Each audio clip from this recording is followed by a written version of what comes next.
Buenos días. Vamos a iniciar esta reunión. Primero, quiero mostrarles la agenda puesta para este día.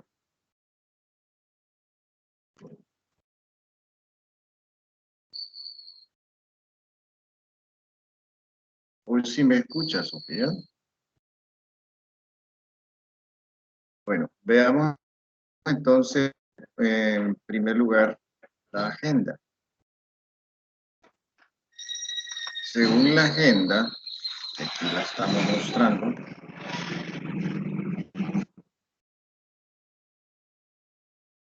esperamos que hayan leído el material correspondiente a la unidad 5.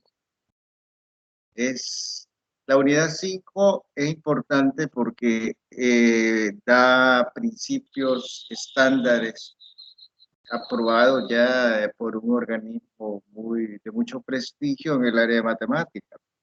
Entonces, yo espero que lo hayan leído, al menos una parte, para poder comentar, para poder discutir un poquito algunas ideas.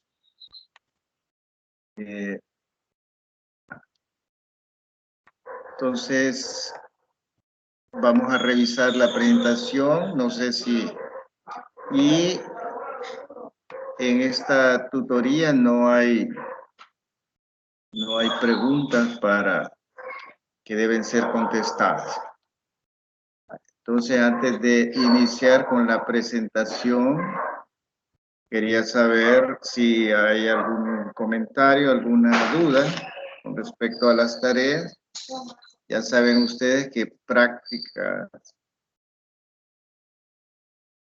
mire, Sofía, si ya respondió las preguntas, mejor mándemelas a mi correo porque no han habilitado en la plataforma, no sé por qué. Entonces, mándemela a mi correo. Entonces, probablemente hay un problema ahí en la plataforma, pero usted me la manda a mi correo y yo las califico, ¿verdad? Mientras se arregla el problema. Bueno, en ese caso vamos a iniciar con el tema de este día. Bueno, está bien, yo la voy a calificar.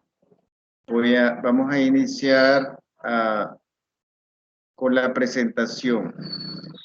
Yo voy a ir presentando algunas ideas que aparecen en las diapositivas, las voy a comentar, pero me gustaría que cuando ustedes quieran puedan comentar también, puedan ver ejemplos, puedan decir si están de acuerdo, no están de acuerdo, etcétera. Porque la idea es compartir. Yo comparto con ustedes estas ideas y ustedes me dan las suyas y unimos y ahí vamos caminando. Bueno, entonces veamos. Aporte de la NCTM a la didáctica de la matemática. Veamos entonces, la NCTM es una institución de mucho prestigio a nivel internacional y no es por gusto que aquí en la universidad han tomado ese documento dentro del programa que da ideas buenas. El objetivo general de la unidad 5, comprender los diferentes aportes del Consejo Nacional de Profesores de Matemáticas sobre los principios y estándares del proceso de enseñanza de la matemática. Este documento que vamos a revisar está enfocado en dos cosas: principios y estándares, que no son la misma cosa. Un principio es algo así como un principio, aunque es teórico, pero es la base que da el enfoque, que orienta la acción que se va a realizar. Entonces, un principio es de respeto, pues. Por eso se llama principio, porque ahí comienza, es la base de todo el trabajo en matemáticas. Y luego estándares. Un estándar viene a ser algo así como el mínimo que debe cumplir en cualquier país, en cualquier zona. Por eso es estándar, ¿verdad? Porque vale aquí, vale en Asia, vale en Europa, en cualquier parte. Por eso es estándar. Que si se supera el estándar, gracias a Dios, pero el estándar es lo internacional, ¿verdad? Es algo así como el inglés en este momento. Usted puede ir a cualquier país, probablemente no le van a entender el idioma de ellos, pero si usted habla inglés, usted puede ir a cualquier país, porque se ha estandarizado ya. Vale. Algo así. Sigamos. Los principios y estándares que ha dado este Consejo Nacional de Profesores han sido un referente importante en la formación de docentes de matemáticas. Este documento describe en base los principios actualizados, las condiciones, las estructuras que deberían existir en las aulas para implementar los estándares estatales de base común para las matemáticas, con la finalidad que todos los estudiantes puedan aprender y puedan alcanzar un alto nivel de comprensión. Es decir, que esto va relacionado. Si los principios no se respetan y no se dan las condiciones ni las estructuras necesarias en las aulas, pues no podemos alcanzar o implementar los estándares. Si un estándar es que un estudiante de sexto grado maneje con precisión las 4 operaciones matemáticas básicas, pues si esas condiciones y esos principios y estructuras en la escuela no son adecuados, probablemente el muchacho va a salir deficiente, es decir, no se logró implementar el estándar. Van de la mano. Los principios para la acción, asegurando el éxito en la matemática para todos, que es un nuevo documento de la NCTM, describe en base los principios actualizados, las condiciones, las estructuras que deberían existir, o sea, deberían, que en muchos casos no existen, pero deberían existir, con la finalidad que todos los estudiantes puedan aprender y puedan alcanzar un alto nivel de comprensión. O sea, el objetivo es ese, que el trabajo del docente, las condiciones de la escuela, los principios, las estructuras, las condiciones, todo sirva para que el estudiante pueda aprender,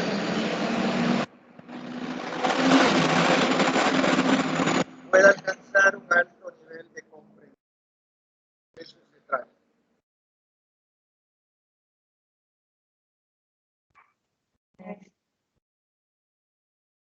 Como ve, estamos hablando de algo importante y algo fundamental. Vale, continuamos. Si tienen algún comentario, pueden hacerlo en cualquier momento. Sigamos con la introducción. ¿Cuáles son esos principios? Aquí lo vemos toda la lista. Enseñanza y aprendizaje. Acceso y equidad. Currículum. Herramientas y tecnologías. Evaluación y profesionalismo. Estos son los principios. Los principios casi como los fundamentos, porque dan el enfoque, dan la orientación, el rumbo a tomar en la enseñanza. Entonces, repito, todos son importantes. Enseñanza y aprendizaje, acceso y equidad, currículo, Herramientas y tecnología, evaluación y profesionalismo. Un breve comentario antes de meternos a desglosar cada uno. Enseñanza y aprendizaje, las dos caras de la moneda. Hay algunos autores contemporáneos que dicen que no se debe hablar de enseñanza, se debe hablar solo de aprendizaje. ¿Y por qué? Porque por mucho que haga el profesor, si el alumno no está dispuesto a aprender o no le encuentra significado, no es significativo para él lo que el maestro está enseñando, el alumno simplemente no va a aprender. Es personal el asunto. Por eso ellos dicen, no es que mire, más que enseñanza hay que hablar de aprendizaje. Bueno. Luego acceso y equidad. Que todos tengan acceso a educación y que sea equitativo, es decir, no hay discriminación para nadie. Que mire, usted viene en silla de ruedas, aquí no lo puedo recibir. Eso está prohibido según la nueva legislación en El Salvador. Currículum. El currículum no es una lista cualquiera de contenidos. El currículum es la selección de los temas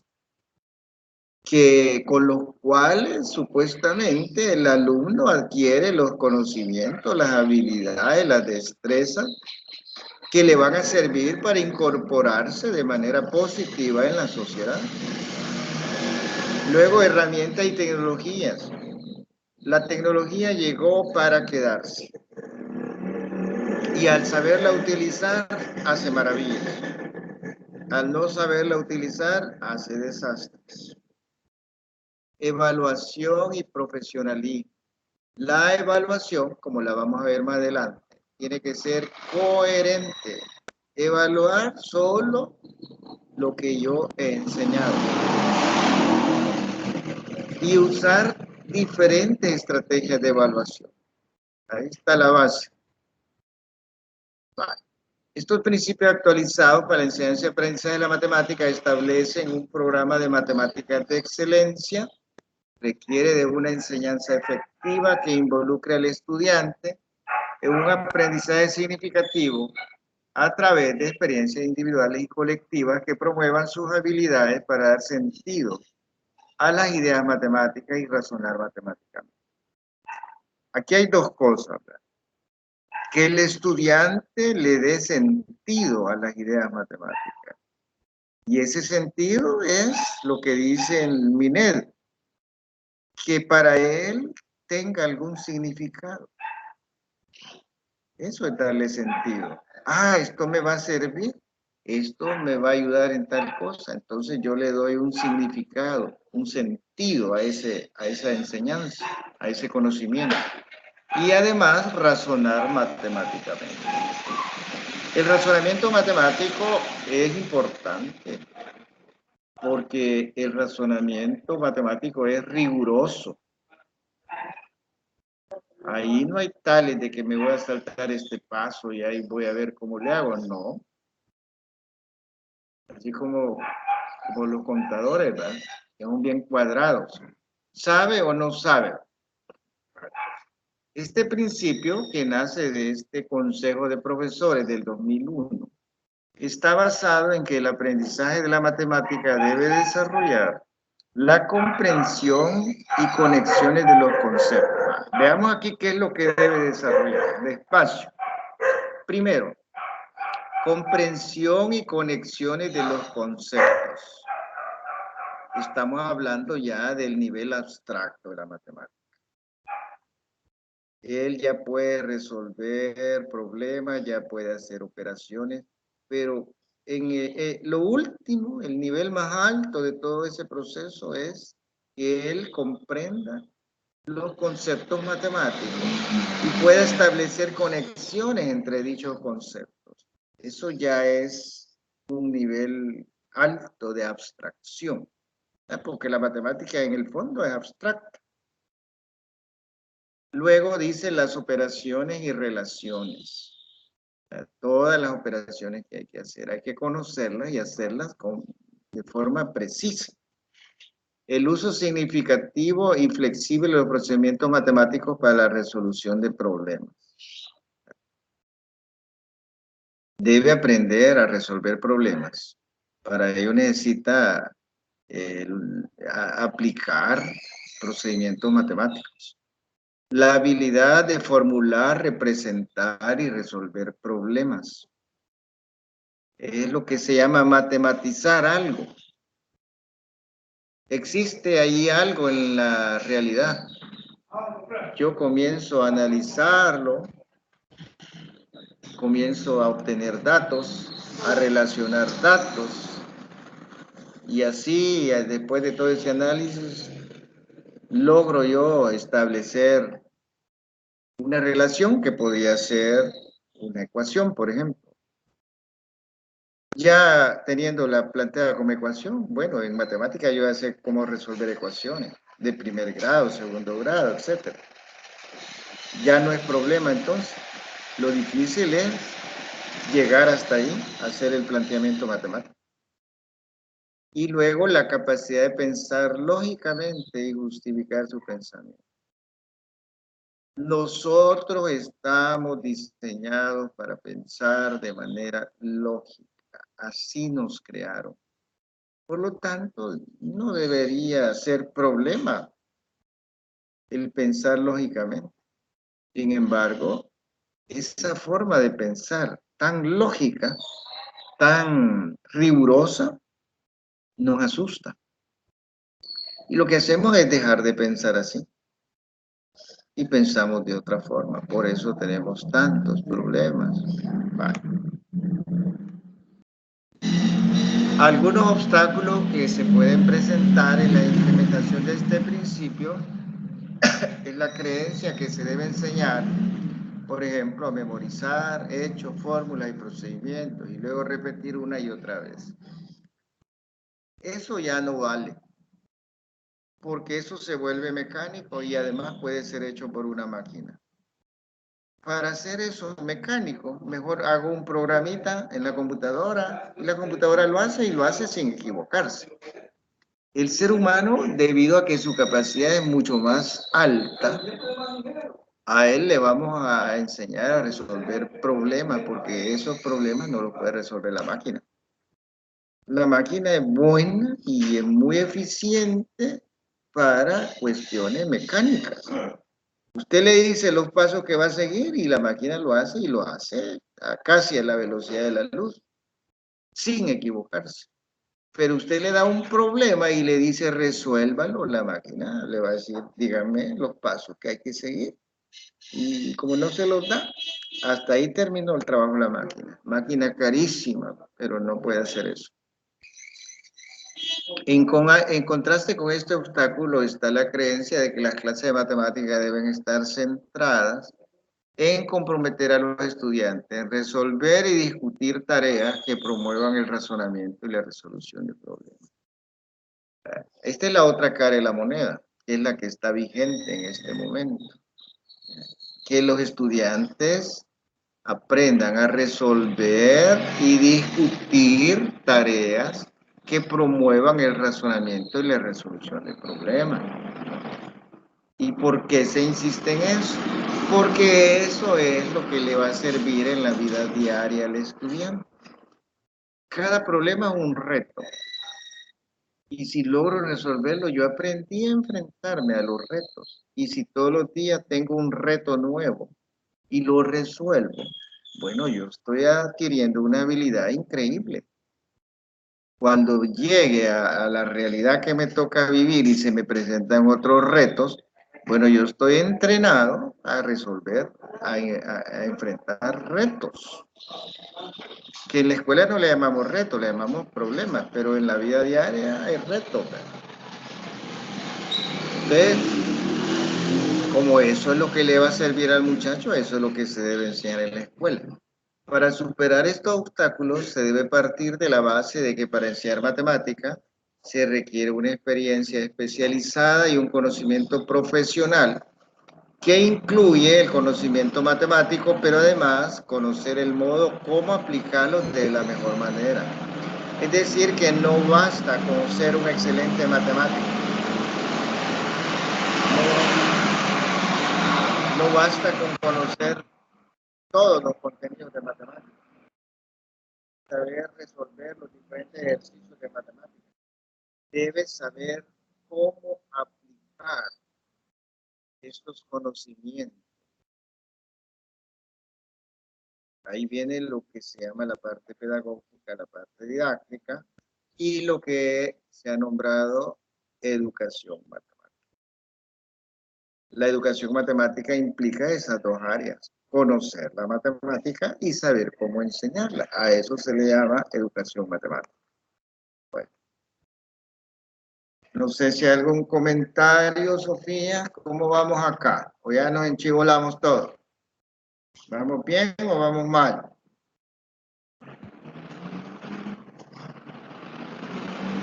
Bueno, vamos a continuar entonces.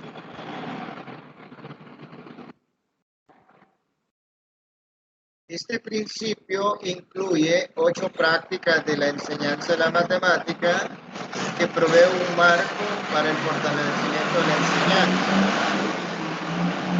Esas 8 prácticas las vamos a ver al final. Yo espero que no alcance el tiempo. Estas 8 prácticas tienen que ver con establecer metas centradas en el aprendizaje, implementar tareas que promuevan el razonamiento matemático y la resolución de temas, usar y relacionar presentaciones matemáticas, facilitar un discurso matemático significativo, proponer preguntas con un propósito, lograr competencias procedimentales desde la comprensión conceptual, apoyar el esfuerzo productivo en el aprendizaje de las matemáticas y obtener y usar evidencias del pensamiento de los estudiantes. Desde ya nos están diciendo cuál es el objetivo de esas prácticas, que las vamos a ver una por una en la presentación. Esos objetivos, lo que se pretende lograr con esas prácticas es valioso. Valioso. Si toda la gente tuviera esas habilidades, yo creo que El Salvador sería diferente. Porque nos enseña la rigurosidad, nos enseña a pensar de manera lógica. La mayoría de la gente en El Salvador piensa de manera ilógica. Por eso nos hemos vuelto tan consumistas, nos hemos fortalecido el individualismo, tanto que llegamos a casos patológicos. La primera de ellas plantea el establecimiento de metas matemáticas centradas en el aprendizaje. Una enseñanza efectiva de las matemáticas establece metas claras de lo que está aprendiendo los estudiantes. Sitúa metas en una progresión de aprendizaje y utiliza dichos objetivos para guiar las decisiones instruccionales. Las metas deben describir conceptos, ideas, métodos matemáticos que los estudiantes deben comprender en profundidad e identificar las prácticas matemáticas que deben aplicar con soltura. Establecer claramente las metas sirve de guía para las decisiones que el docente tomará para el desarrollo de su enseñanza y el progreso de aprendizaje de los estudiantes. El propósito de la clase no debe ser un misterio de los estudiantes,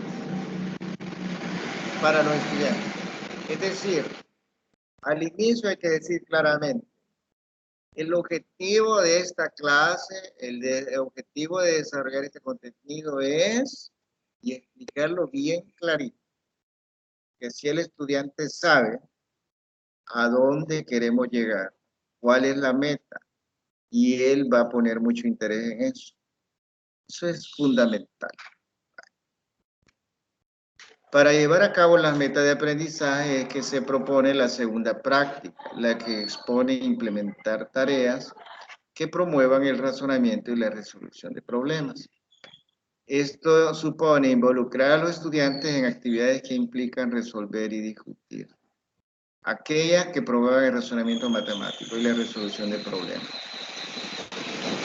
Una enseñanza de las matemáticas efectiva usa las tareas como un camino para motivar el aprendizaje del estudiante y ayudar a construir nuevo conocimiento a través de la resolución de problemas. Vaya, han encontrado 3 hallazgos en las investigaciones que han hecho este consejo de profesores. Hallazgo es que algo que tal vez lo teníamos enfrente y no nos habíamos dado cuenta. Un hallazgo es algo que andábamos buscando y al fin lo encontramos. Bueno. Número 1. No todas las tareas proporcionan las mismas oportunidades para el aprendizaje de los estudiantes. Es decir que, aunque se parecen, pero no todas proporcionan la misma oportunidad. Por lo tanto, el docente tendrá que elegir. El docente, con la formación que tiene, con la experiencia que tiene y el conocimiento de sus alumnos, sabrá elegir cuál tarea es la más adecuada en ese momento para ese contenido y para ese tipo de... Número 2. El aprendizaje de los estudiantes es mejor en las clases, donde las tareas consisten en alentar un alto nivel de pensamiento y razonamiento, que en aquellas que se les propone tareas que habitualmente son procedimentales. Es decir, si son tareas en las cuales solo tiene que aplicar el algoritmo, eso se vuelve mecánico. Mire, si esto no tiene nada de complicado, sigo los pasos que dice el algoritmo y ya lo resolví. No lo seguí, entonces no lo voy a poder resolver. Así de chicha.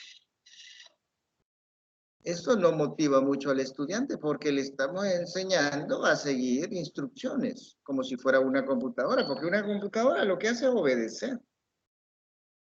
En cambio, si se lo planteamos usando la resolución de problemas, el estudiante sabe que ahí sí tiene un reto. Bueno, está este problema. Voy a ver cuál es el método más adecuado para resolver eso. Y comienza a revisar, a analizar, a pensar, hasta que encuentra un camino y dice, así se resuelve eso. Lo aplica y encuentra la solución. Ese tipo de problemas es importante, porque no es mecánico. Él no sabía, nadie le dio un algoritmo para decirle esto se resuelve así. Habían tantas opciones y él no sabía cuál de todas las opciones era la mejor, la más factible. Tuvo que pensar, tuvo que discutir, tuvo que revisar el problema, entender bien el problema. A eso lo lleva a un nivel superior ya de pensamiento. Eso no quiere decir que después no va a seguir un procedimiento. Sí, pero eso es después. De entrada él no sabe ni qué hacer, porque es un problema por eso. Número 3. Las tareas con altas demandas cognitivas son las más difíciles de implementar bien y a menudo resultan menos demandantes. Entonces hay que tener cuidado porque las tareas que demandan más conocimiento, pues hay que saber implementarlas y orientar bien a los estudiantes para que no vayan a quedar frustrados. A ver, Sofía, ¿qué le parecen esos hallazgos o no son hallazgos? ¿Qué dice usted? Porque si lo presenta como hallazgo, quiere decir que ellos no se habían dado cuenta de eso. Pero ya se dieron cuenta y lo ponen como hallazgo. 3 hallazgos. Dígame, ¿qué le parecen esos hallazgos? Son cosas triviales. Habrá que ver, ¿verdad? Bueno, continuamos entonces.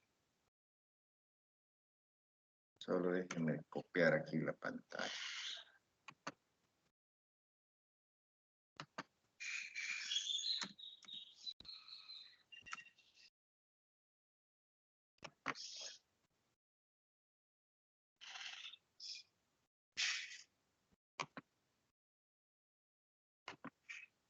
Bueno, continuamos entonces. Ya vimos los hallazgos. Los profesores debemos seleccionar e implementar con regularidad tareas que promuevan el razonamiento y la resolución de problemas. Es que son dos cosas fundamentales. Aprender a razonar de forma lógica. Eso se aprende. Y luego aprender a resolver problemas. ¿Por qué? ¿Por qué tanta insistencia con eso? Porque en la vida real nos enfrentamos con diferentes problemas todos los días y hay que resolverlos. Si conocemos y comprendemos los contextos, las condiciones, estos pueden ser usados para crear tareas que se basen en los conocimientos y experiencias previas. Si, donde yo trabajo, por ejemplo, hay un grupo de tercer ciclo que se dedica a las ventas al salir de la escuela. Le van a ayudar a la mamá en el negocio. Y un vendedor necesita tener agilidad en las operaciones aritméticas. Sumar, restar, dividir, multiplicar por la cuestión del dinero, los vueltos y todo eso. También debe tener habilidad para comunicarse, digamos, en lenguaje. Es decir, todas esas situaciones yo debo aprovecharlas. Bueno, si este muchacho utiliza la matemática a cada momento, al menos la aritmética, pues voy a plantearle un problemita que tenga que ver con eso. Y el muchacho va a decir, bueno, esto está interesante, es lo que a mí me toca que hacer ahí en mi negocio. Y le va a gustar. Para que la tarea logre un aprendizaje significativo, se nos propone la siguiente práctica. Va, veamos. Déjenme arreglar esto un momento.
Bueno, dice acá. Para que la tarea logre un aprendizaje significativo, se nos propone la siguiente práctica. Primero, usar y relacionar representaciones matemáticas. Porque esto motiva a los estudiantes a hacer conexiones entre diferentes representaciones matemáticas para profundizar en la comprensión de los conceptos y procedimientos matemáticos y como herramienta para la resolución de problemas.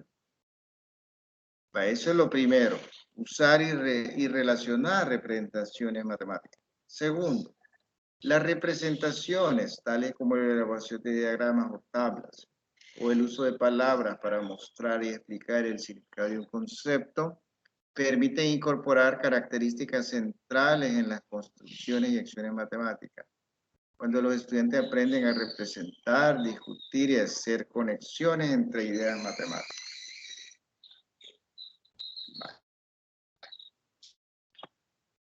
El discurso matemático incluye el propósito de intercambio de ideas matemáticas a través de las discusiones en la clase, como también a través de las distintas representaciones.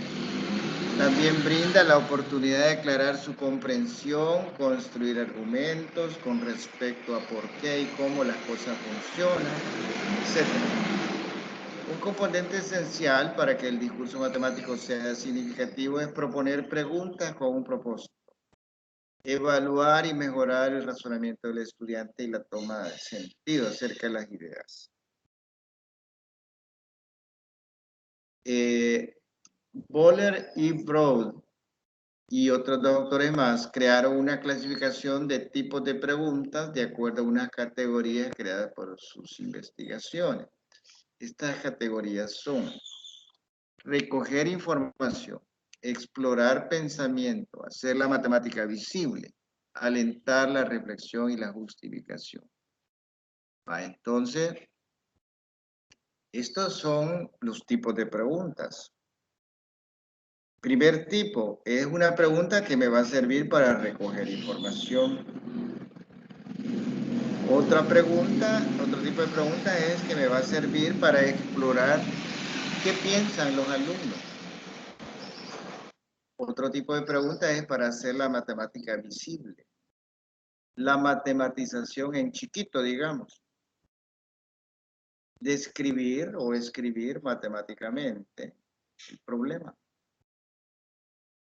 Y el otro tipo de pregunta es que me va a servir para alentar la reflexión y la justificación.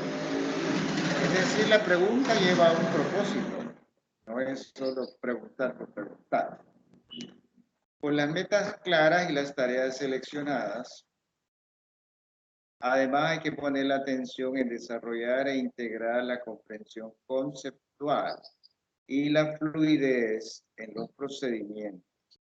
De manera que los estudiantes a lo largo del tiempo se vuelvan hábiles usando procedimientos flexibles a medida que se resuelven problemas contextualizados o matemáticos. Vamos con otro detalle. Los estudiantes retienen más aquellos procedimientos que están conectados con los conceptos de base y son capaces de aplicarlos en situaciones nuevas.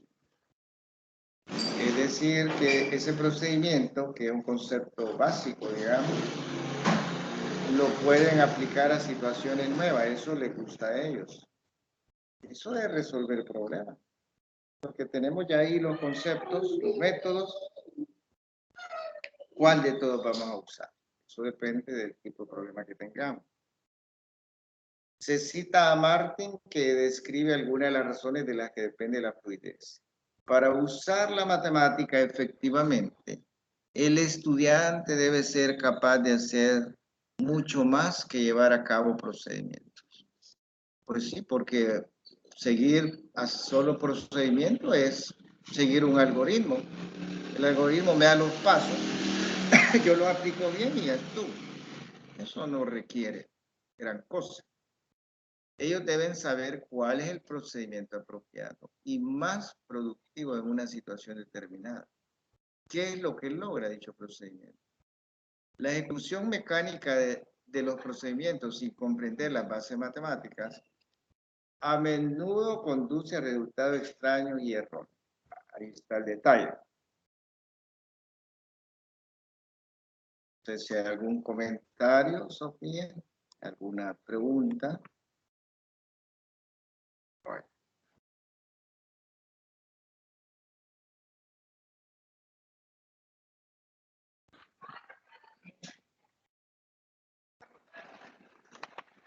Continuamos.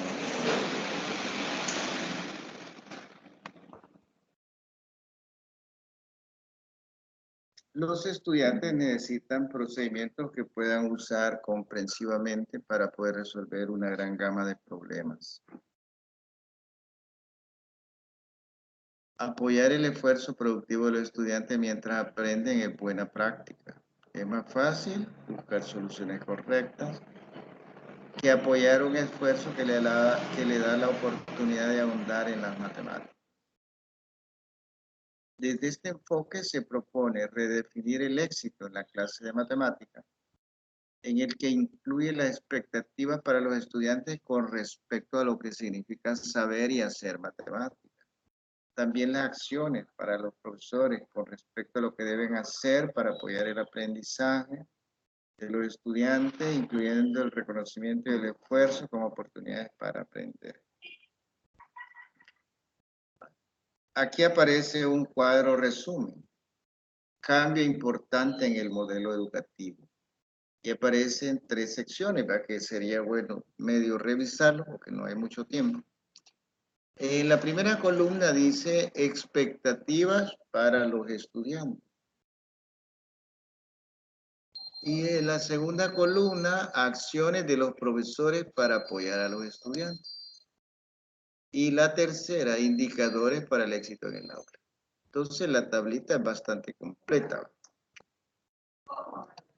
La primera columna yo la puedo traducir como ¿qué quiero saber? ¿Qué quiero aprender? ¿Qué me gustaría que me enseñaran? Y la segunda, ¿qué hace el profesor considerando esas expectativas de los estudiantes? Y la tercera, bueno, si ya hizo algo, ya se realizó, ya se ejecutó, se está ejecutando la acción por parte del aula, a ver si las cosas van bien o mal para ellos. Un indicador se llama indicador porque me indica si las cosas van bien o van mal. En el caso, por ejemplo, de un carro, yo voy manejando. Un indicador es la velocidad, por supuesto.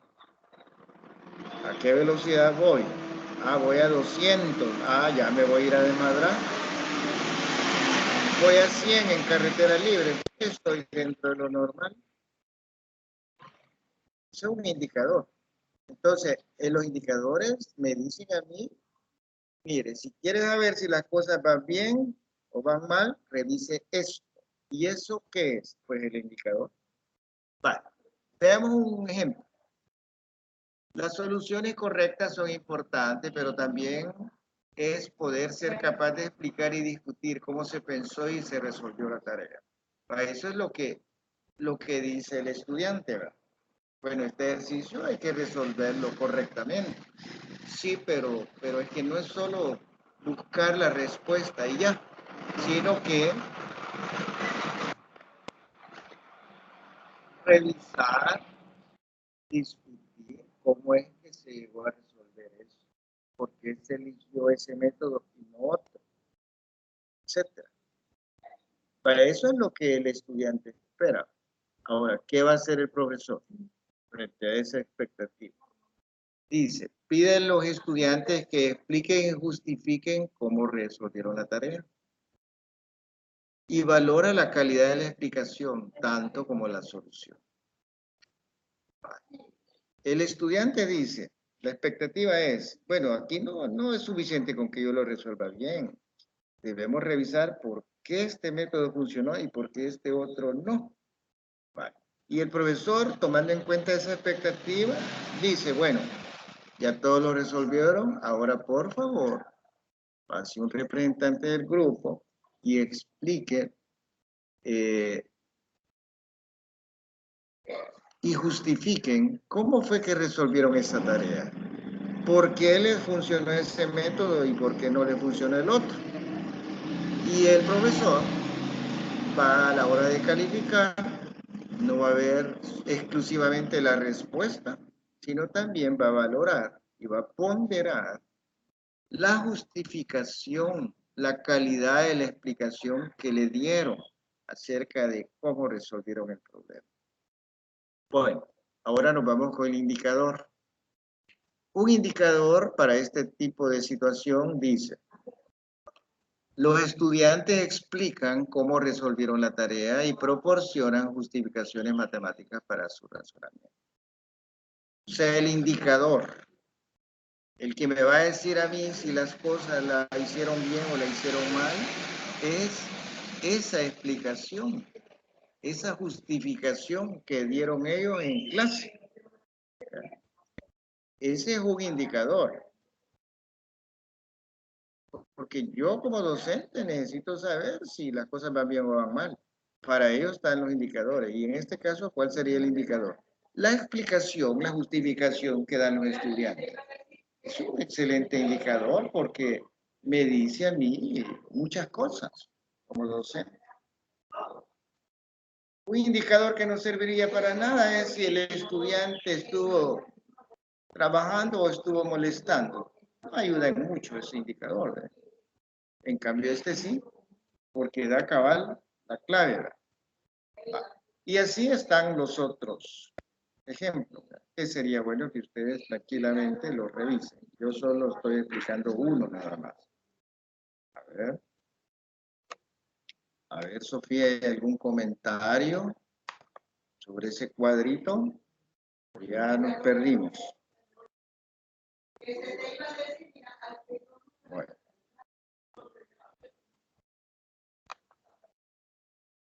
Continuamos entonces.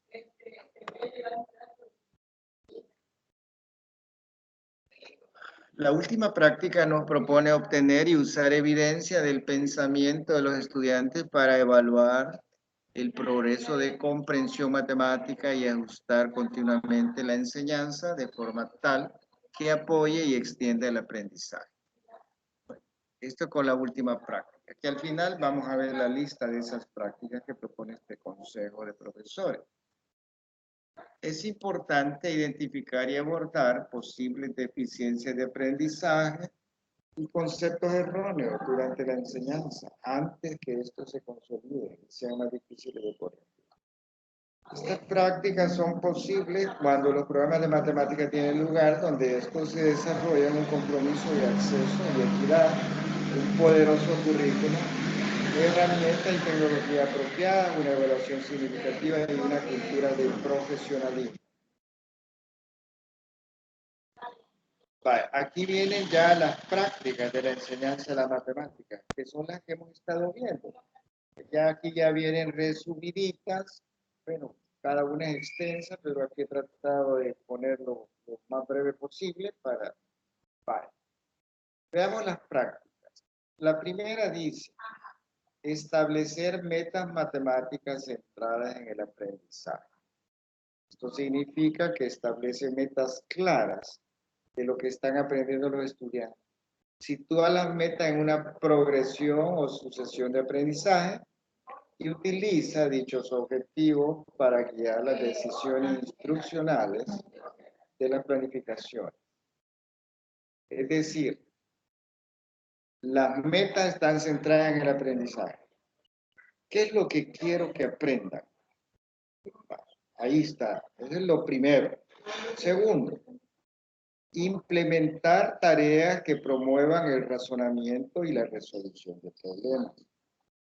Involucra a los estudiantes en actividades que implican resolver y discutir aquellas que promueven el razonamiento matemático y la resolución de problemas y que permiten que emerjan múltiples maneras de abordar los problemas de una variedad de estrategias. Vale. Entonces, aquí estamos haciendo a un lado el trabajo mecánico. Aquí los algoritmos salen sobrando. Le damos un problema al estudiante para que lo resuelva y la solución no es tan obvia, tampoco es imposible, pero no es tan obvia. El problema no consiste en decir aplíquele esto y ya está resuelto. No hay un algoritmo. Entonces el estudiante comienza a revisar el problema, comienza a discutirlo, comienza a relacionar y a buscar conexiones y al final descubre que van a hacer. Y entonces, con los métodos que él ya conoce, con la base que tiene, dice, esta es la forma de resolver. Y lo resuelve y la respuesta. ¿Siguió un algoritmo? No. No había algoritmo para eso. Que cuando ya logró matematizar el problema y aplicarlo, bueno, ahí sí, ya puede ser que aplicó un algoritmo. Pero hasta entonces, en la primera fase no hay algoritmo de nada. Ahí sabe o no sabe. Punto. Digamos. Veamos las otras prácticas. Usar y relacionar representaciones matemáticas. Eso significa hacer conexiones entre diferentes representaciones matemáticas para profundizar en la comprensión de los conceptos y procedimientos matemáticos. hay que usar representaciones matemáticas, pero además relacionar una representación matemática con otra o con otra, para que el estudiante vea, pues, hay una dependencia, digamos, hay una relación, una conexión entre una y otra. Facilitar un discurso matemático significativo. Se utiliza promover el diálogo entre los estudiantes para que ellos puedan construir una comprensión compartida de ideas matemáticas a través del análisis y comparaciones focos. Aquí dice facilitar un discurso matemático significativo, es decir, presentarle las cosas, los conceptos matemáticos, los procedimientos rigurosos de la matemática al estudiante, de tal forma que él les encuentre significado, les encuentre sentido. Si logramos que les encuentre significado, les encuentre sentido, pues hemos logrado un montón. Y ese discurso matemático se volvió significativo. Vamos con la siguiente. Proponer preguntas con un propósito. Utiliza preguntas con el propósito de evaluar y manejar el razonamiento del estudiante y hacer sentido de ideas y relaciones matemáticas. Es decir, las preguntas llevan un propósito. Es más o menos como la mayéutica de Sócrates. Sócrates decía que el hombre está embarazado de conocimiento y que así como la mujer embarazada va al hospital a dar a luz y tener sus niños, así también el profesor, mediante el diálogo, mediante el cuestionamiento, debe ir extrayendo, hacer que el estudiante encuentre ese conocimiento y lo saque y lo haga público. Esa es la famosa dialéctica, el diálogo. Entonces, pero aquí aplicado a la matemática. Entonces, y se puede hacer. Puede hacer. Por ejemplo, digamos, voy a dar ahora ecuaciones lineales de primer grado. Tema de matemáticas. Yo puedo comenzar haciendo preguntas. ¿Y una ecuación es de utilidad o no es de utilidad? Y escribo un ejemplo en la pizarra. Mire, ¿y esto en qué me puede servir a mí? Y un estudiante dice, en nada. ¿Por qué en nada? Ah, sí, que mire que esto va ahí entonces. Y así ir cuestionando y ese es el discurso. Al final el estudiante dice, bueno, definitivamente esto es de utilidad. Luego, la otra práctica, lograr competencias procedimentales y actitudinales desde la comprensión conceptual. Procedimientos matemáticos basándose en la comprensión conceptual, de manera que los estudiantes en el tiempo se vuelvan hábiles usando procedimientos flexiblemente a medida que resuelven problemas contextuales y matemáticos. Es decir, que basado en esos conceptos matemáticos que por supuesto ya deben estar bien comprendidos, el estudiante logra competencias aplicando los procedimientos y tomando ciertas actitudes.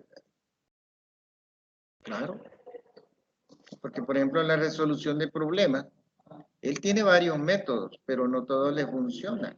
Él busca cuál.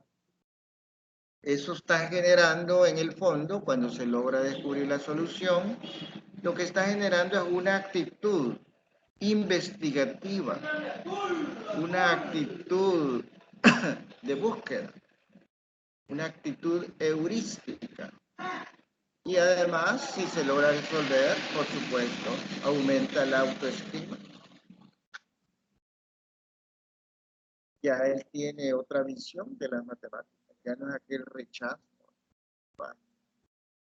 La siguiente práctica, apoyar el esfuerzo productivo en el aprendizaje de las matemáticas por parte de sus estudiantes. Es necesario brindar consistentemente a los estudiantes oportunidades individuales y colectivas y apoyo necesario para que se involucren en discusiones productivas. La discusión productiva es cuando están discutiendo los alumnos cuál es el método a seguir o el más adecuado para resolver el problema planteado por el profesor. No es una discusión estéril, porque lleva a algo. Y si se logra resolver el problema, mejor todavía. Y la última, obtener y usar evidencias del pensamiento de los estudiantes. Se utiliza evidencia del pensamiento del estudiante para evaluar el progreso de comprensión matemática y ajustar continuamente la enseñanza de la forma que apoye y extienda el aprendizaje. Entonces, aquí es importante la evidencia, especialmente a la hora de evaluar. No podemos basarnos en que si el estudiante me cae bien o me cae mal. Hay evidencia que me dice, este estudiante llegó a un nivel bastante alto de comprensión, por lo tanto, bueno. No sé si hay algún comentario, Sofía, o vamos bien.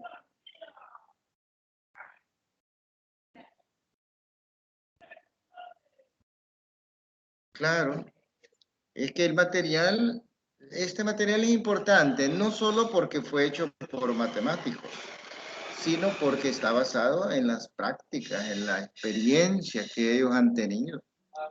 Buenos días. Ya vino aquí a hablar conmigo ayer. Sí, me dijo que me va a avisar dentro de 3 días. Va, gracias, Julio. Ahí pasa en la tarde, te va una tu propina, que ahorita estoy ocupadito. No me dijo que me iba a avisar. Ay. No, la gente no. No, nada, no. Querían gratis todo y no se puede. Hoy están los muchachos que si le dan las 2 manzanas, y tienen visto. Yo se las doy, decirle que venga a hablar conmigo. Para el invierno. Yo se las doy, decirle que venga. Va, ahí pasa más tarde. Vale. Bueno, disculpen la interrupción. Sí, el documento es valioso. La verdad es que un resumen, pero no un resumen sacado de la manga de la camisa. Es que es sacado de la experiencia, del conocimiento. A saber cuántos años han trabajado esta gente dando clases de matemáticas con diferentes niveles, investigando, ¿verdad? Discutiendo, reflexionando. Es un documento valioso. Bueno, sigamos entonces.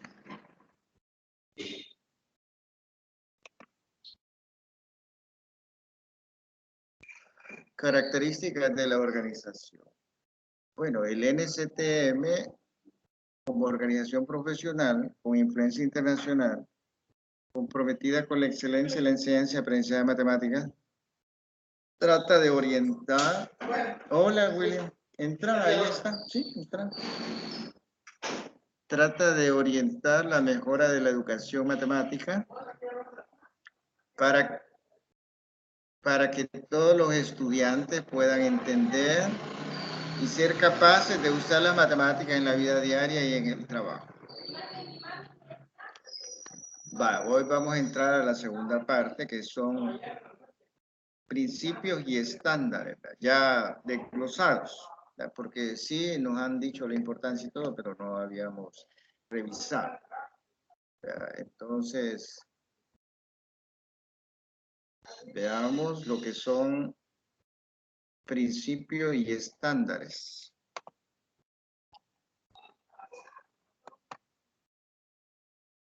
Bueno.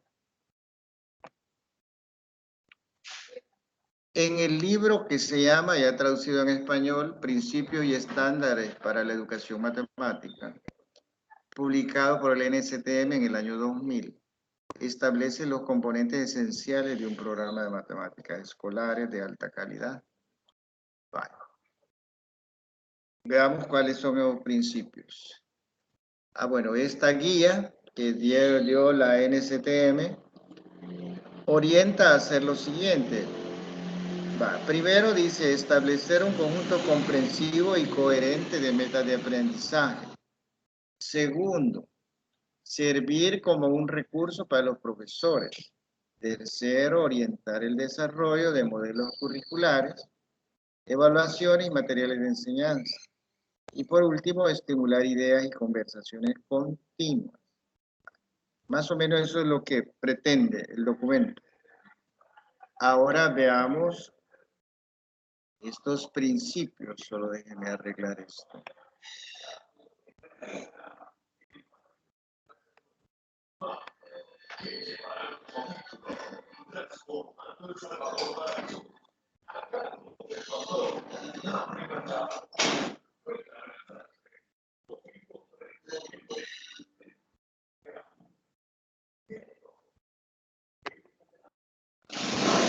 Vale. Principios y estándares para la educación matemática. Está organizado en 4 partes principales. ¿Cuáles son las 4 partes? Primero, los principios para matemáticas escolares. Segundo, visión general de los estándares. Tercero, presentación detallada de los estándares de contenido y los procesos requeridos. Y por último, discusión de los pasos necesarios para avanzar en la dirección propuesta en los estándares. Eso es más o menos cómo está estructurado el documento. Vale. Ahora entramos con lo que son principios y estándares. Los principios son enunciados que reflejan preceptos básicos que son fundamentales para obtener una educación matemática de alta calidad. Los estándares son descripciones acerca del conocimiento matemático que los estudiantes deben conocer, comprender y usar adecuadamente una vez que ha finalizado. Es decir, no es lo mismo un principio que un estándar. Porque un principio es un precepto básico que no podemos ignorar. Es como, me da como el rumbo a seguir, sin entrar en detalle, ¿verdad? De cómo lo voy a aplicar ni nada de eso, esa es otra cosa. En cambio, los estándares son descripciones acerca de qué es lo que el estudiante ya en concreto debe conocer, comprender y usar adecuadamente cuando termine la escuela. Vale, ya terminó el noveno. ¿Cuáles son los estándares? ¿Y un estándar qué es? Lo que el estudiante de noveno debería conocer, comprender y usar adecuadamente al terminar el noveno o al terminar el bachillerato, terminar la universidad. Esos son los estándares. Ya son como más específicos. ¿Verdad? Entonces, y esos estándares son importantes, porque por eso se llaman estándares, porque lo mismo le puede exigir a un alumno de noveno de aquí, a un alumno de ese nivel allá en Asia, en Europa, en Estados Unidos. Lo mínimo que deberían tener, todos son estándares. Vaya, veamos estos 6 principios para las matemáticas escolares. Veamos. Si me permite una breve interrupción, solo para tomar agua, permítame un momentito.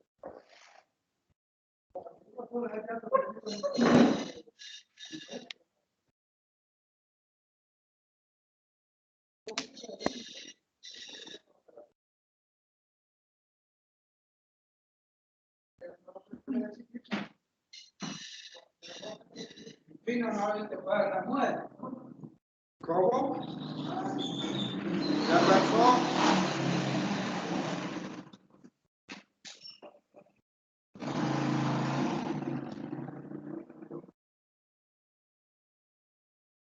¿Qué pasó?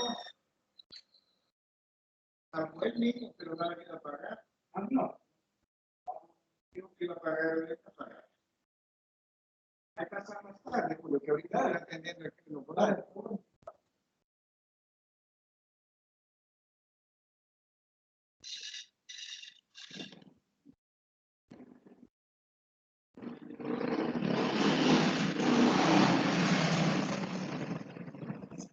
¿Qué dinero la historia? ¿Qué verdad? por el mundo. Tendría que estar. Ahí dejaron lo del pago de ayer y lo de hoy. Gracias. ¿Y el qué? ¿Hoy no? ¿Dónde fue? En Honduras, ¿no? Así todavía está en Honduras. Todavía hay tiempo, ¿no? Va a preguntar.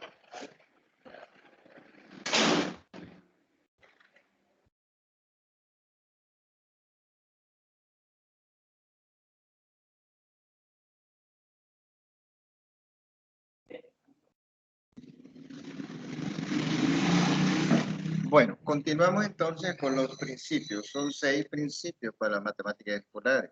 El primer principio nos habla de la igualdad. La excelencia en la educación matemática requiere igualdad, grandes expectativas y un fuerte apoyo para todos los estudiantes. Todos los estudiantes, sin importar sus características, pueden aprender matemáticas cuando tienen acceso a una enseñanza de alta calidad. Igualdad no significa que todos los estudiantes deban recibir una enseñanza idéntica.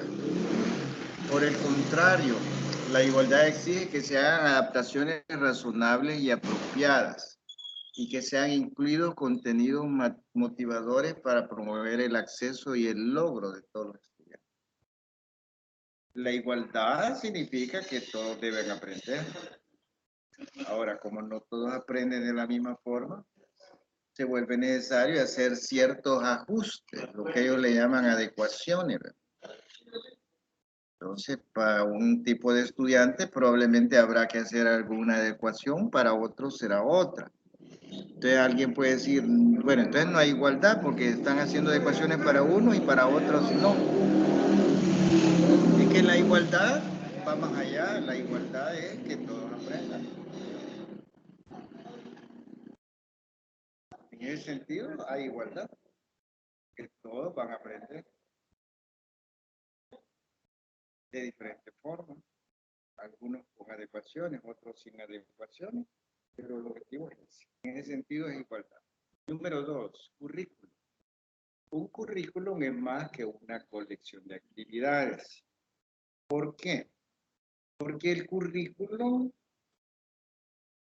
determina qué tipo de ciudadano voy a tener. La sociedad tiene sus expectativas, tiene sus condiciones. Yo estoy formando al ciudadano que se va a incorporar a esa sociedad. ¿Y qué le voy a enseñar entonces? ¿Qué debe saber él? ¿Qué habilidades debe tener? ¿Qué destreza? ¿Qué conceptos debe conocer? Para que su incorporación en la sociedad sea eficaz. Entonces quiere decir que esa lista de contenido que aparece en el currículum no está hecha al azar, porque en el fondo se pretende un cierto tipo de ciudadano. Eso explica por qué cada cierto tiempo hay reformas al currículum o se anula el currículum anterior y se vuelve a poner otro. ¿Por qué? Los tiempos cambian, la sociedad cambia. Hoy, por ejemplo, estamos en la era tecnológica. Antes en el currículum no se mencionaba tecnología porque no existía una tecnología tan avanzada como la de hoy. Ahora, el no mencionar tecnología en un currículum, en una planificación, es que el señor está en la luna entonces. Bueno, digamos. Otro principio, enseñanza. Una enseñanza efectiva de las matemáticas requiere saber y comprender qué es lo que los estudiantes saben y necesitan aprender de las matemáticas. Y luego motivarlos y apoyarlos para que las aprendan bien.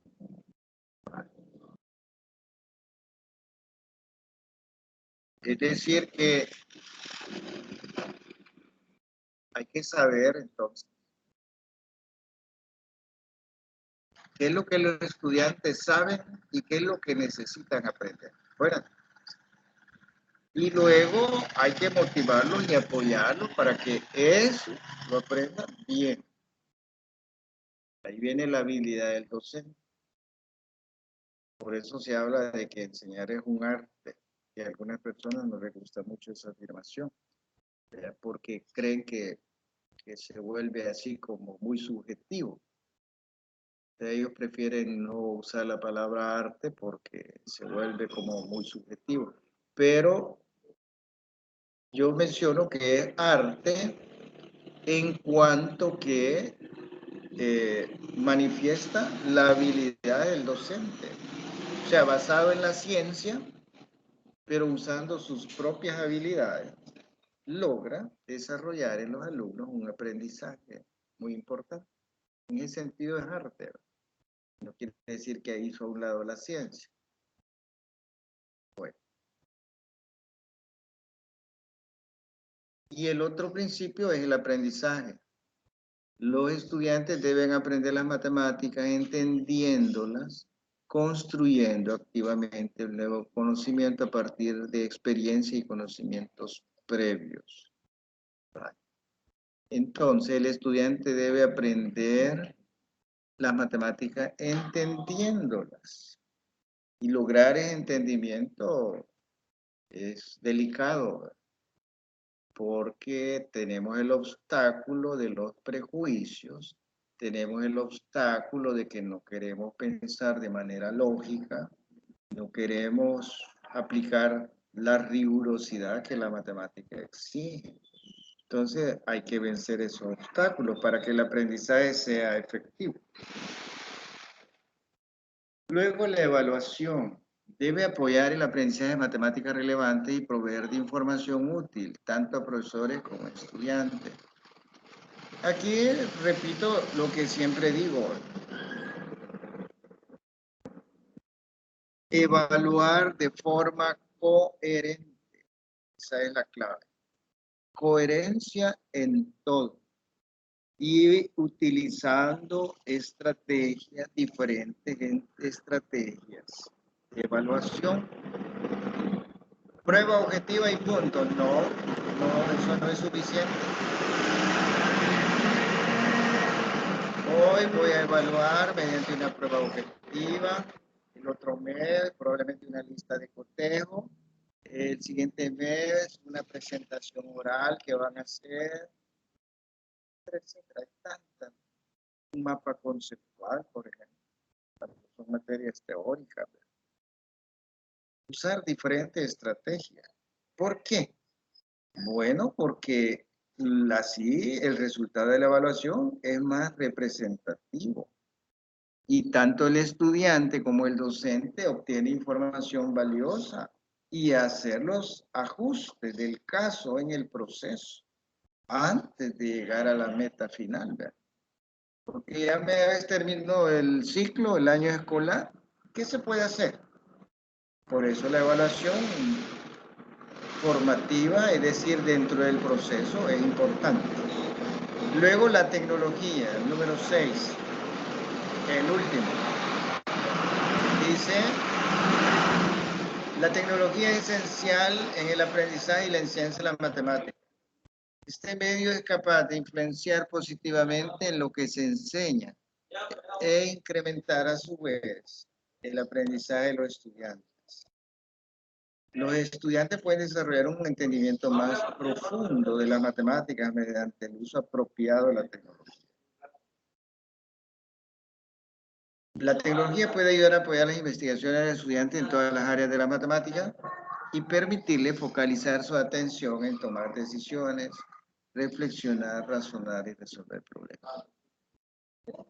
Mire, los juegos educativos de matemáticas son vitales para los niños y los jovencitos.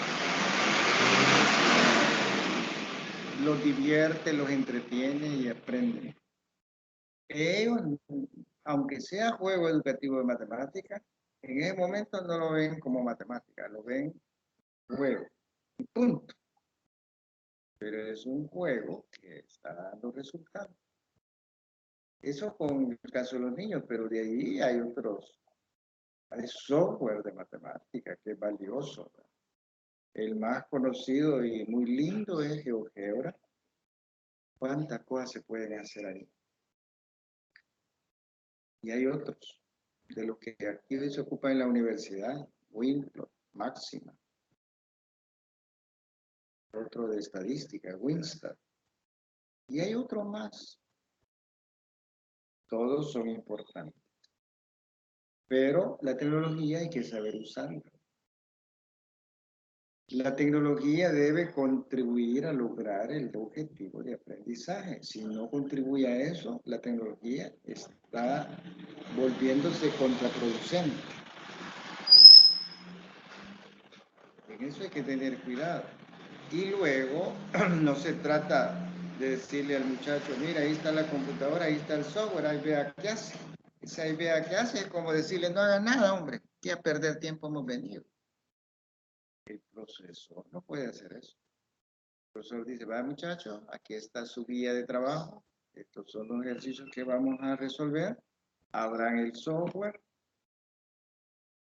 y comiencen a resolver estos ejercicios. Hacen las capturas de pantalla, me la mandan a mi correo y ya. Esto es diferente.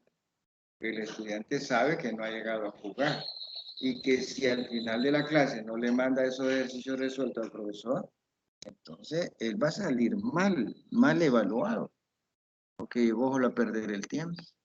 Entonces el alumno sabe que aunque no le guste mucho, va a tener que hacerlo. Vale. Ahora vamos con los estándares, pero antes de pasar a los estándares, si tiene algún comentario acerca de estos principios, Sofía, ¿qué le parecieron los principios? ¿Están bien o están mal? ¿Qué dice usted? ¿Inventaron más de la cuenta o se quedaron cortos? ¿Qué dice usted? Cuénteme. Bueno.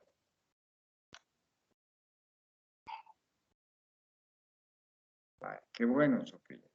Vamos a continuar entonces. Hoy vamos con los estándares. Ya vimos la diferencia entre un principio y un estándar, ¿verdad? Vale, entonces, continuamos ahora con los estándares. ¿Qué contenidos y procesos matemáticos deben aprender y estar capacitados para usar los estudiantes a medida que prosiguen su educación? Esos son los estándares.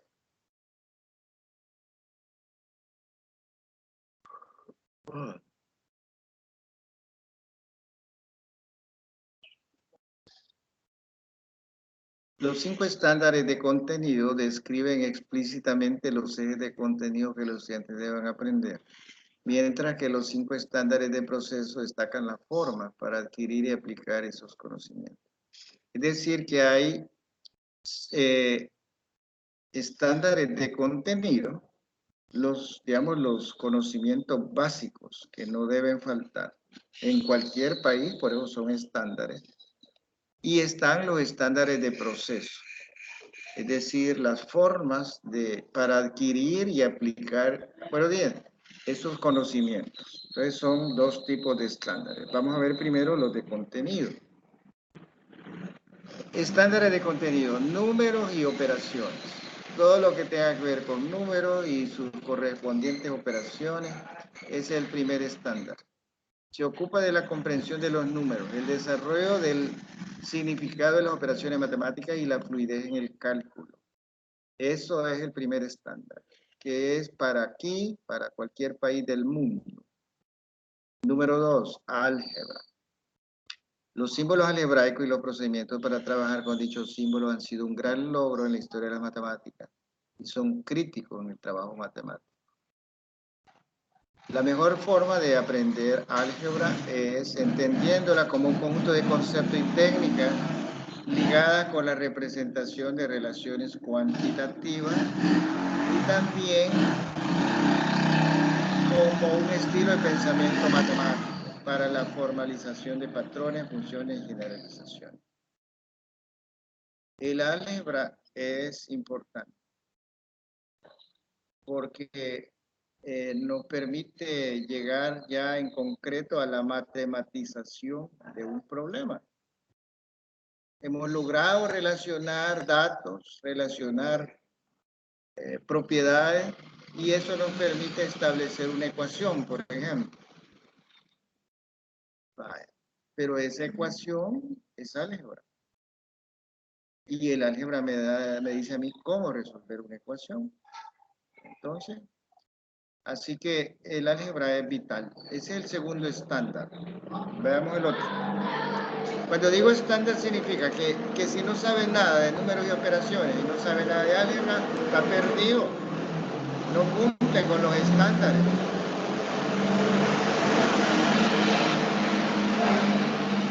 Si no cumple con los estándares significa que va a tener problemas en El Salvador, en Francia, en Estados Unidos, en África. ¿Sí?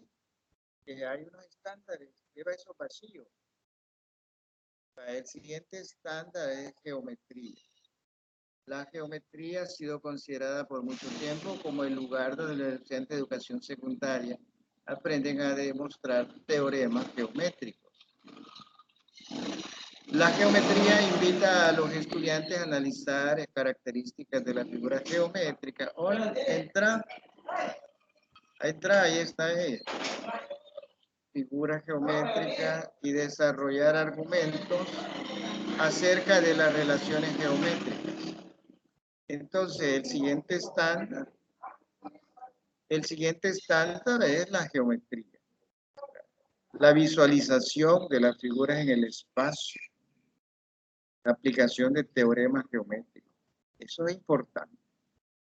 ¿Y por qué es un estándar? Ah, porque lo ocupa. Él va a ir a comprar su casa y le dicen, este terreno tiene tanto de área. ¿Y esa área cómo la calcularon? Ah, el terreno tiene forma de un hexágono, por ejemplo. ¿Y qué es un hexágono? Son cosas reales, por lo tanto la geometría es un estándar. Si no sabe geometría va a tener problemas aquí en cualquier país. Es un estándar, es lo mínimo que se puede pedir a un estudiante. Luego la medida, el estudio de la medida es crucial en el currículo de matemáticas. Lo que no se puede medir y no se puede convertir en un número, no existe, decía mi profesor de motores. Es tan importante cuantificar las cosas. ¿Por qué? Primero, porque nos permiten una interpretación mejor de la realidad. Eso es lo primero. Porque si yo digo, mire, parece que hay pobreza, esa es una apreciación cualitativa. Pero si yo transformo eso en números y me baso en unos indicadores, eso me da una visión más completa de la realidad. Ah, de veras, hay pobreza. ¿Cuánta pobreza hay? Mire, el tanto por ciento de hogares no tienen agua potable. El tanto por ciento de estos otros hogares no ganan el salario mínimo. No tienen electricidad, etcétera, etcétera. Ya esos números me permiten interpretar mejor la realidad. ¿Y por qué decimos que lo que no se puede medir y convertir en un número no existe? Porque, por ejemplo, la pobreza. Yo digo, parece que hay pobreza en esta comunidad. Esa es una apreciación cualitativa. Y si no le pongo números, bien puede llegar por ahí un político diciendo, no, es que mire, aquí vivimos bien, aquí estamos felices, aquí no nos hace falta nada. Y la gente lo cree. ¿Por qué? Como no hay números de por medio. Pero si llega un político y dice, aquí estamos bien, aquí no nos hace falta nada, y de repente le salimos con números, ¿verdad? Mire, aquí el 35% de los que vivimos aquí no tenemos empleo. Entonces no diga que estamos bien, ¿verdad? La mayoría de personas aquí no somos propietarios de la casa donde vivimos. Entonces no diga que estamos bien. Entonces los números son importantes. Y aprender a medir, aprender a cuantificar las cosas. Eso es vital. Igual que en una tienda, una tiendita de colonia. Uno le pregunta a la dueña, mire, ¿y le va bien o le va mal con su negocio? Creo que me va bien, pero ese creo quiere decir que ganancias no existen, porque el creo no es un número. Ahora, si ya llevamos su libro de caja, ingresos, egresos, saldo, con solo eso, al final del mes ella ya puede decir, bueno, me va bien, en este mes he conseguido una ganancia de tantos dólares. Números, eso es otra cosa. Y aprendió ella a medir. Y el último estándar, que son los análisis de datos y probabilidad, la parte estadística. El razonamiento estadístico es esencial para desempeñar como un ciudadano y un consumidor informado. La estadística se ha vuelto tan vital, ¿verdad? En los noticieros no andan pensando si la gente sabe o no sabe lo básico de estadística, simplemente le dan los datos estadísticos. La encuesta en la UCA dice que el tanto por ciento de gente apoya este partido. Y la moda entonces, según la UCA, es que todos apoyan a este partido. Esos son datos estadísticos. La gente que no sabe nada de estadística dice, bueno, ¿y eso qué es, verdad? Y luego, hasta en Facebook. En Facebook hay un cuadro ahí estadístico, donde hace un análisis, cuántos visitaron su página, cuántos le dieron me gusta, etcétera, etcétera, y le dan porcentajes. Y hasta le dicen, mire, este mes usted tuvo más visitas que el mes anterior y le dan el porcentaje del mes anterior y el porcentaje actual. Pero eso es estadística.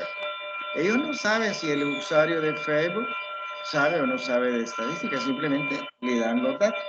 Y como simplemente lo dan, entonces se ha vuelto un estándar la estadística. Hay que saber al menos lo mínimo de estadística. Tal vez no va a ser un estadístico avanzado que maneja bien hasta los programas de estadística como por ejemplo Winston o el famoso SPSS, que son programas buenísimos de estadística. Tal vez no conoce de eso, pero al menos lo básico, que sepa qué es la media aritmética, qué es la moda, la mediana y algo de probabilidad, lo básico. Esos son los estándares que a mí me parecen bien acertados, más en este mundo que estamos. Como estamos hablando de estándares de matemática, por eso creo yo que nos incluyeron aquí un estándar que es el uso de la tecnología. Porque la tecnología cabe en cualquier parte, pero aparte de los estándares matemáticos, hay un estándar que se ha vuelto obvio.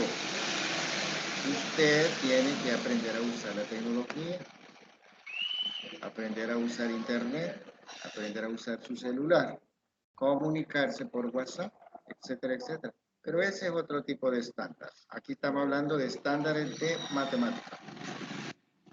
Ahora vamos con los estándares de proceso, pero antes de entrar en eso, quería saber qué le parecieron los estándares. Bien. Los estándares de contenido. ¿Cree que quedaron cortos? ¿Está bien? ¿O hay que agregarle uno? ¿Qué dice usted? Bien. Cuénteme de los famosos estándares. Estándares de contenido, porque ahorita vamos con los de proceso. Vaya, qué bueno. Ahora vamos entonces con los estándares de proceso. ¿A quién le puede interesar los estándares de proceso? Al que enseña matemáticas. Probablemente le interesen a otra gente, pero más que todo al que va a ir a enseñar matemáticas le interesan los estándares. Ya sabe lo que es un estándar, lo definimos antes de entrar en estos libros. Veamos el primer estándar, resolución de problemas. La resolución de problemas no es solo un objetivo de aprendizaje de la matemática, sino también una de las principales maneras de hacerlo. Entonces, el primer estándar es eso, aprender a resolver problemas. ¿Por qué? Porque todos los días enfrentamos diferentes problemas, leves, medianos, graves, y que hay que resolverlos. Y no nos entrenaron en la escuela para hacer eso. Qué lástima. Por eso, el primer estándar es resolver problemas. Le presentamos un problema al estudiante cuya solución no es tan obvia y el alumno comienza a entender bien el problema, a relacionar los datos que ahí le dan y al final puede vislumbrar más o menos cuál sería el método para resolver eso. Y al aplicarlo se da cuenta que lo resolvió. Sin algoritmo, porque ahí no hablamos de algoritmo. El algoritmo viene después, cuando él ya logró matematizar el problema, lo convirtió, por ejemplo, en una ecuación. Bueno, ya ahí sí, ¿verdad? Viene el algoritmo y me dice cuáles son los pasos que voy a seguir para resolver una ecuación. Pero la primera parte, que era enfrentarse con el problema, ahí no hay algoritmo. Ahí estoy razonando lógicamente, estoy relacionando, haciendo conexiones, etc. El segundo estándar es el razonamiento y demostración. El razonamiento matemático y la demostración ofrecen poderosos caminos para desarrollar y expresar comprensiones en un amplio rango de fenómenos. Esto de razonar y demostrar es vital, porque ¿es verdad o no es verdad? Bueno, si me lo demuestra matemáticamente, es verdad. No lo pudo demostrar, pues queda en suspenso. No diría que es falso, solo que queda en stand-by. El razonamiento y la demostración es importante. No solo les compete a los abogados cuando están queriendo defender a su cliente en un jurado, en una vista pública.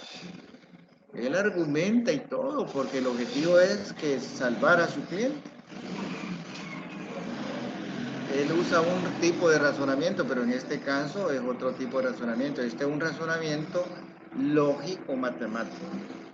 Y las demostraciones matemáticas son rigurosas. Los que ya llevaron la materia que se llama lógica matemática, ya saben de esto. Aplicando ciertas propiedades, aplicando ciertos teoremas, vamos a demostrar que esto es igual a esto. Ahí sí es un problema, mira, porque no hay un algoritmo que le diga a usted, siga estos pasos y ya va a ver qué fácil, en 5 minutos está resuelto. Ahí no hay algoritmo. Ahí es usted con su creatividad, basándose en las propiedades y en los conocimientos que tiene, va a ir haciendo usando el razonamiento lógico, va a ir uniendo cabos, como dice la gente, hasta llegar a la solución.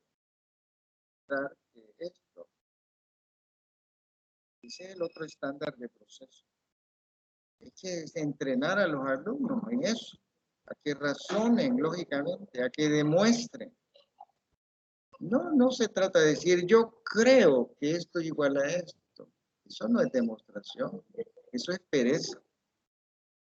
Demuéstrame que esto es igual a esto. Lo demostró, entonces es cierto, es verdadero.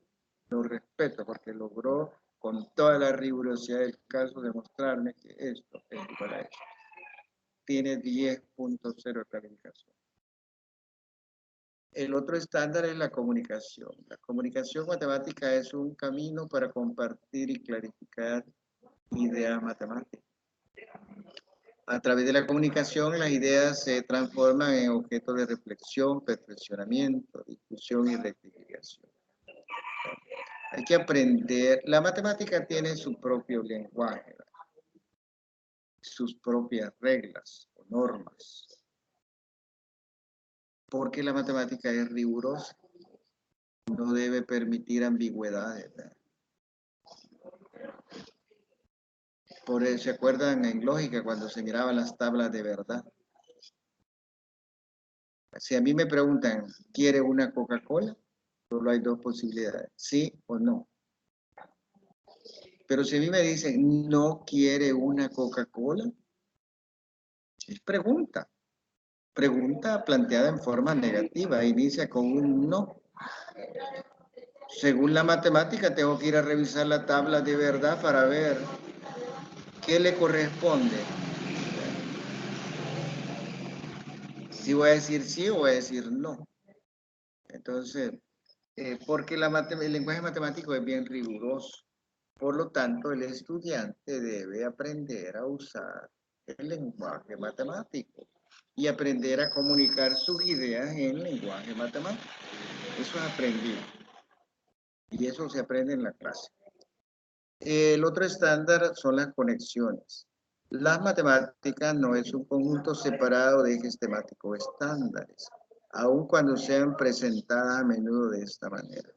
Es decir, los conceptos van ligados uno con otro. Hay cierta dependencia, hay cierta relación, hay cierta conexión y nosotros tenemos que aprender a descubrir esas conexiones. ¿Y por qué es importante aprender a descubrir esas conexiones? Porque en determinado momento nos va a tocar que matematizar un problema, una situación. Y ahí las conexiones son vitales. Reviso los datos, reviso el problema planteado y luego veo qué tipo de relación puedo establecer entre este dato que me han dado y este otro. ¿Qué conexión puede haber? Cuando yo logro descubrir eso, ya puedo hacer un planteamiento escrito en lenguaje matemático y resolverlo, que es el proceso de la matematización. Por eso las conexiones son importantes. ¿Qué tiene que ver una función con un integral, por ejemplo? ¿Y qué tiene que ver integral simple o integral doble o integral triple? ¿Qué significa eso? ¿Qué relación hay? ¿Y las ecuaciones diferenciales? Bueno, una ecuación normal y una ecuación diferencial, ¿qué relación hay? Bueno, sí, todo eso había que revisarlo.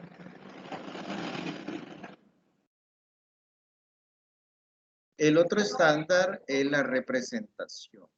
Las ideas matemáticas pueden ser representadas en formas variadas, imágenes, materiales concretos, tablas, gráficas, etc. Las formas en las cuales se representan las ideas matemáticas son fundamentales en determinar cómo las personas comprenden y utilizan esa idea. Es decir, formas de representar las ideas matemáticas hay un montón. ¿Y cuál va a usar el profesor? Pues depende.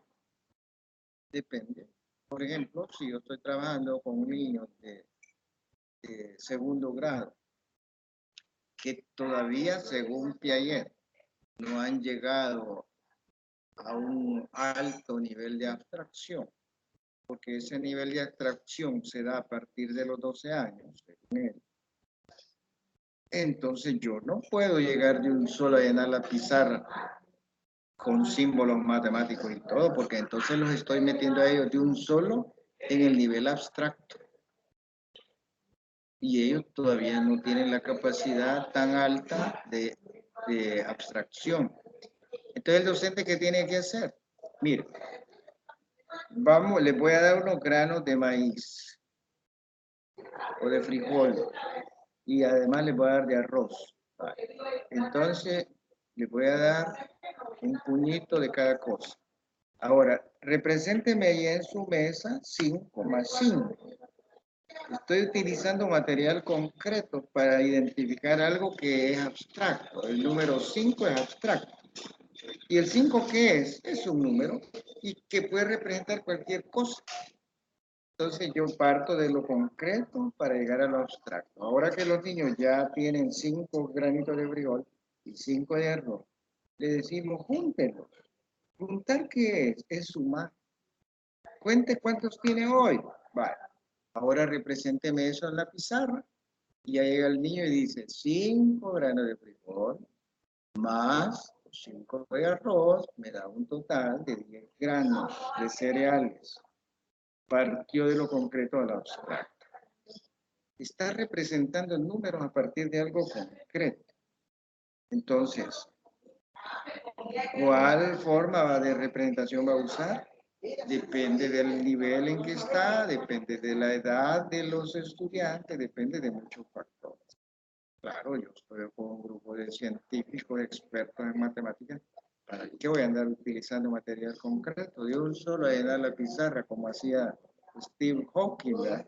Que tenía un matemático como auxiliar que le escribía en la pizarra el montón de ecuaciones y todo, porque él por su problema no podía escribir en la pizarra. Y entonces el doctor Hawking solo revisaba lo que le escribía. Ese es otro nivel, ahí es otra cosa. Estoy hablando del pueblo, digamos, ¿verdad? Los estudiantes. Vale, sigamos. Vale. Lo último son recomendaciones. Vale.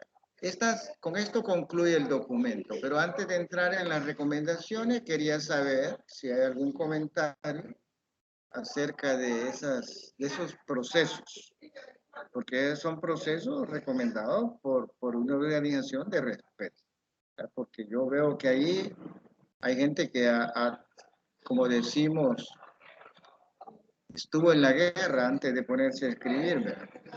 Porque cualquiera puede hablar de la guerra sin haber estado en la guerra, pero aquí hay gente que estuvo en la guerra y hoy habla de la guerra. Es decir, estuvo dando clases.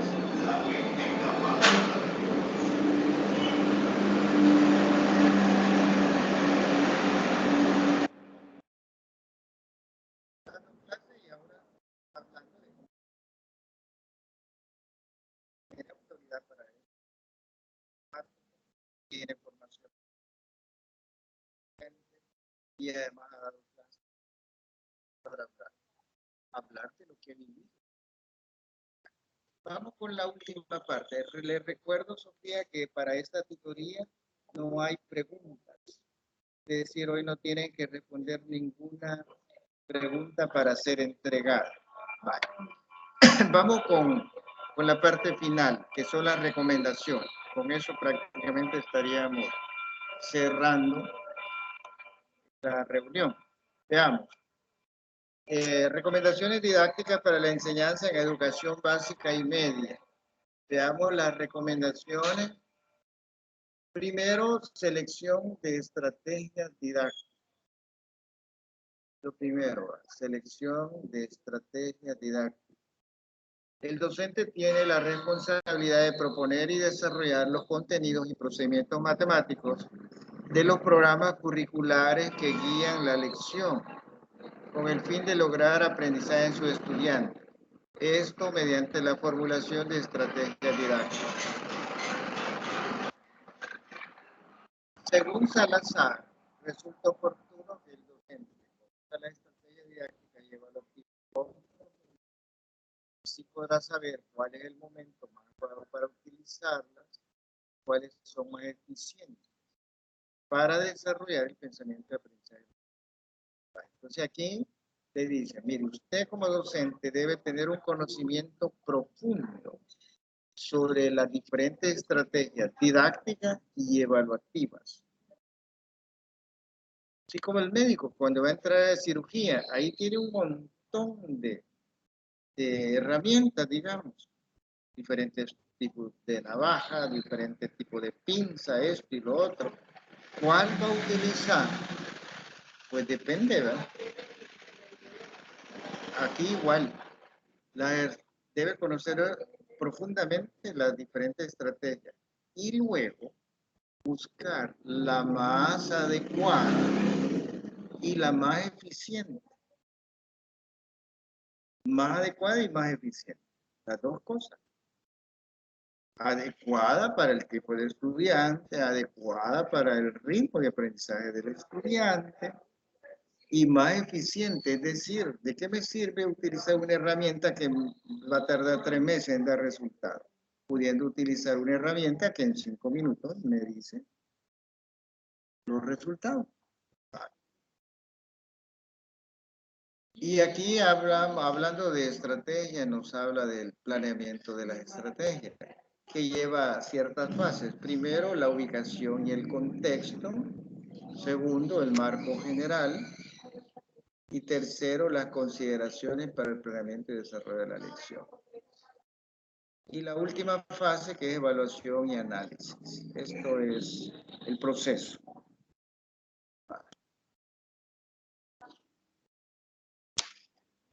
Permítame, quiero arreglar esto.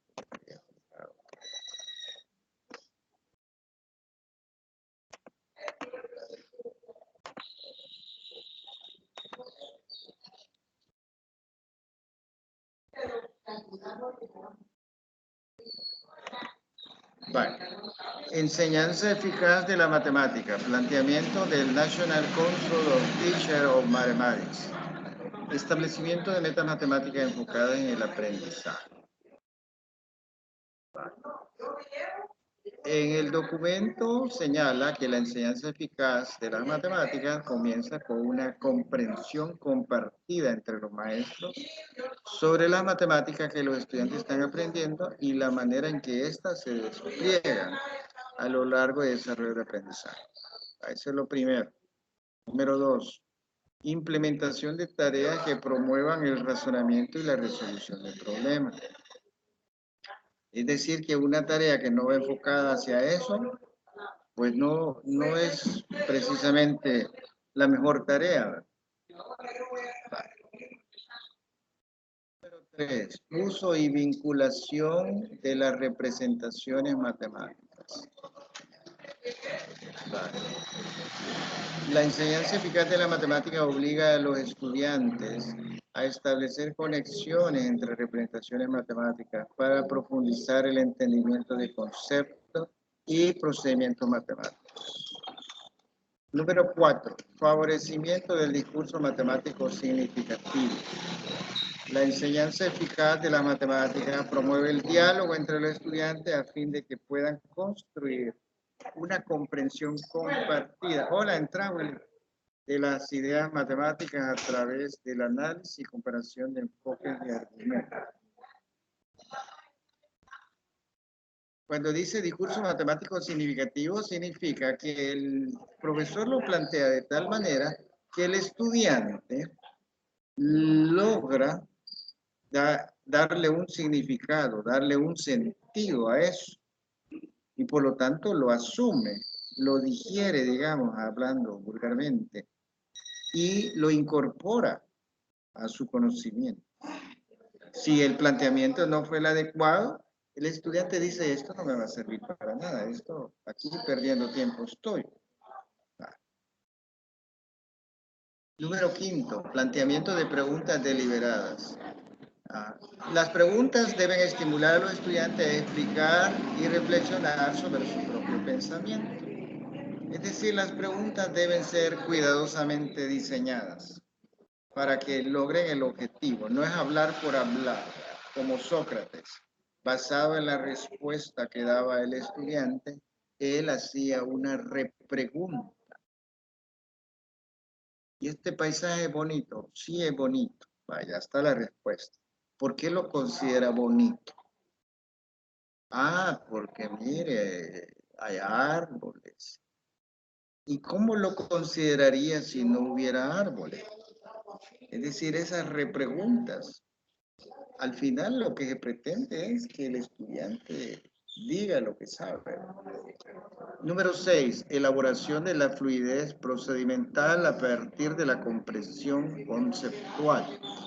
Es decir que si tenemos claros los conceptos matemáticos, eso nos guía, nos facilita, nos orienta a la hora de aplicar los procesos para resolver los problemas. O sea, es necesario apostarle a la comprensión conceptual.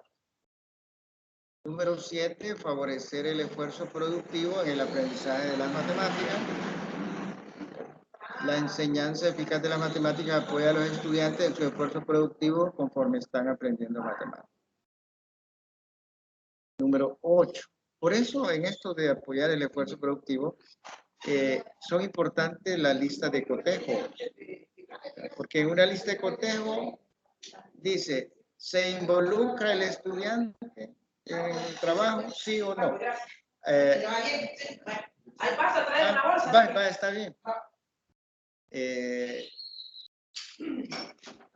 En la lista de cotejo puede ver, por ejemplo, hace aportaciones brillantes para la solución del problema, respeta las opiniones que contradicen lo que él ha dicho, etcétera, etcétera.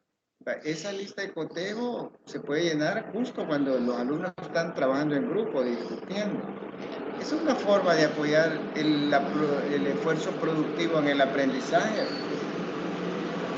Aquel profesor cómodo que vos lo dice, bueno, ¿resolvieron o no resolvieron? Solo ve el resultado. Está bien, ¿verdad? La matemática es el proceso. ¿Cómo lo evalúa? Calificación asignada al proceso. Número 8, obtener y utilizar evidencias del pensamiento de los estudiantes. Obtener y utilizar evidencias. Bueno, le pueden entregar por escrito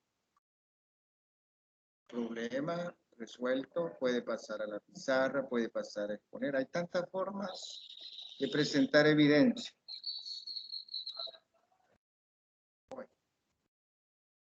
Con esto prácticamente estamos llegando al final de la jornada. No sé si tiene algún comentario, Sofía, antes de cerrar esta reunión. Les recuerdo que en la tarde de 1 a 3 tenemos la conferencia sobre metodología. Entonces, ¿algún comentario, alguna pregunta? La tarea 3, ¿de qué era, Sofía? No recuerdo en este momento.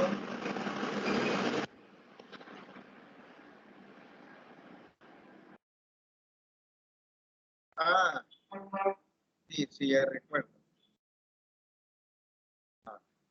Bueno, déjeme revisarla otro momentito, Sofía, para no dar una opinión así tan a la ligera. Sí, ya recuerdo haber visto ese formato, pero quiero leer las indicaciones que ha dado el licenciado Zenón y yo le respondo. Creo que para más tarde ya tengo la respuesta. Vale. Entonces, si no hay preguntas, Sofía, estaríamos cerrando esta reunión. Le agradezco, la felicito que usted siempre está puntual, ¿verdad? Así que nos vemos más tarde. Cuídese. Vaya, William, hoy no voy a ir yo porque a la 1 tengo otra videoconferencia. Ahorita. Sí,